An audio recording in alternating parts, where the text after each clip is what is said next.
আগামী বছরের ফেব্রুয়ারির প্রথমার্ধে অবাধ, সুষ্ঠু, স্বচ্ছ ও উৎসবমুখর জাতীয় নির্বাচন অনুষ্ঠিত হবে, এমন প্রতিশ্রুতি ব্যক্ত করেছেন প্রধান উপদেষ্টা অধ্যাপক মোহাম্মদ ইউনূস।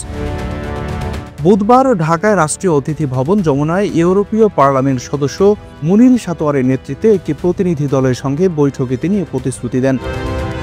প্রধান উপদেষ্টা বলেন, নির্বাচনের সময়সূচি ইতিমধ্যেই ঘোষণা করা হয়েছে। ভোট হবে ফেব্রুয়ারির শুরুতে, রমজানের আগেই। তিনি জানান, জনসাধারণ, বিশেষ করে তরুণদের মধ্যে নির্বাচনী উৎসাহ বাড়ছে। দীর্ঘদিন পর বিভিন্ন বিশ্ববিদ্যালয়ে ছাত্র সংসদ নির্বাচন হওয়ায় জাতীয় ভোট নিয়েও আগ্রহ তৈরি হয়েছে।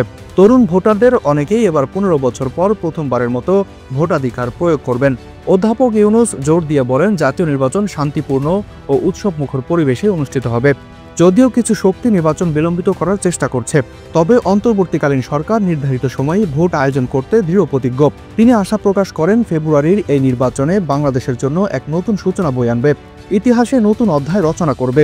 1 ঘণ্টাব্যাপী আলোচনায় ইউরোপীয় আইন প্রণেতা বাংলাদেশের চলমান গণতান্ত্রিক রূপান্তর, সংস্কার, উদ্যোগ ও রোহিঙ্গা সংকট মোকাবিলায় সরকারের প্রচেষ্টার প্রশংসা করেন। তারা আশা প্রকাশ করেন, আসন্ন নির্বাচন বাংলাদেশের জন্য এক গুরুত্বপূর্ণ মুহূর্ত হয়ে উঠবে।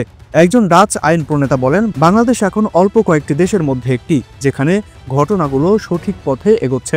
প্রধান উপদেষ্টা ইউরোপীয় ইউনিয়নের অবিচল সমর্থনের জন্য কৃতজ্ঞতা জানান। পাশাপাশি 1 মিলিয়নেরও বেশি রোহিঙ্গা শরণার্থীর জন্য বাড়তি তহবিল সহায়তার আহ্বান জানান।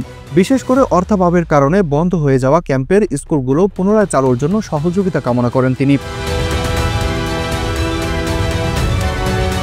মাহাদি হাসান বিয়ান, পিপল ভয়েস টেলিভিশন, ঢাকা।